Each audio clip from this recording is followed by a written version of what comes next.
Terry, we were just about to talk about the gut, but I wanted to first talk about your hypoglycemia event. I am now wearing my levels, and I've had some moments. There was one night where it was reading in the 40s. Now, I felt fine. So it could have been a problem with the device, me sleeping on it wrong or not. I also run low during the day if I'm intermittent fasting and I'm in ketosis, and I feel great in the level of 70 to 80. But what's crazy too is that if I have just salmon or just steak, my blood sugar is pretty stable.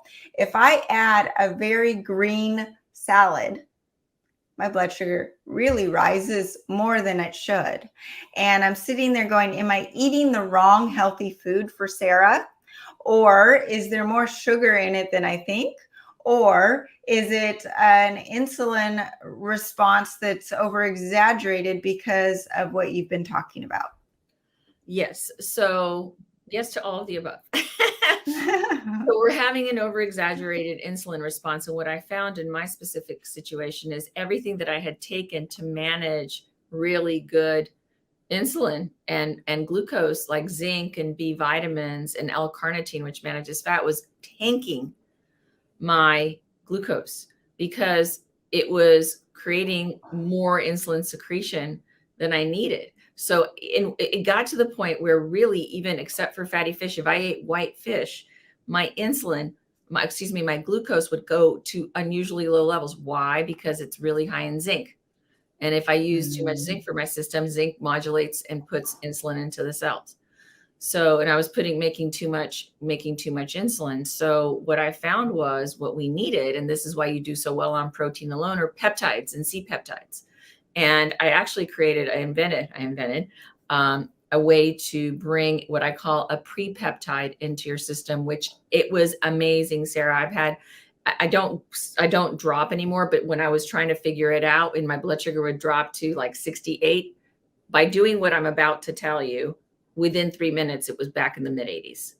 And it stayed. And so what I figured is, okay, we need a peptide, we need a fat to bind that, to wrap that peptide around. And so what I ended up doing was taking sublingual, chewing 4,000 IU of vitamin D and an adrenal glandular from Biotics Research called cytosine AD. Now, again, this is not prescriptive. I'm telling your audience, this is not prescriptive. It just worked for me and it's working for a lot of my clients, but you have to understand the bigger picture. I was able to bring my blood sugar back to normal and feel completely well. And I had another client in here recently who was also going hypoglycemic, and she couldn't lose the weight because when you oversecrete insulin, you're going to wear it. So I found myself increasing my weight, which is unusual for me, and also increasing. And my insulin was at 17, which is crazy on blood work. I've usually been 3 or 4, which is perfect. And it went, whoop. So I became 88% insulin resistance. So I'm going to get my blood work back and see how I do. I presume I'm hoping and I'm feeling that it's going to go down back to its normal ranges because my blood sugar is normalized. So that was very powerful for me. And then I found a very simple peptide that doesn't contain human growth hormone, because then we go flip and it's too much. That also has worked, that builds muscle. So it's a simple peptide that you can buy over the counter, and I can share with your audience later. It's an A18 from a company that I found to be very efficacious. So that really helped me, but I could not do anything that was really high in zinc. I was eating bison and lamb. And I also felt that I couldn't do eggs for a while because eggs help. If you look at the work of Anthony Williams, they're like, eggs help stimulate viruses. Well, I didn't want to do that.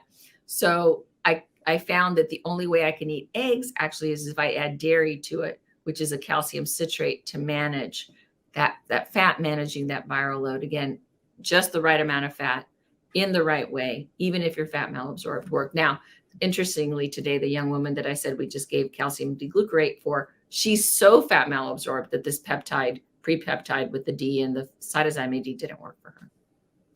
So why would an adrenal supplement work in this case? Because a bovine glandular, a glandular is prehormonal, right? And it's a fat. And adrenal glandular specifically manages blood glucose and blood cortisol and epinephrine. And so it's that piece of the pancreatic outlet that you have to look at your adrenals, not just your pancreas when you're looking at that.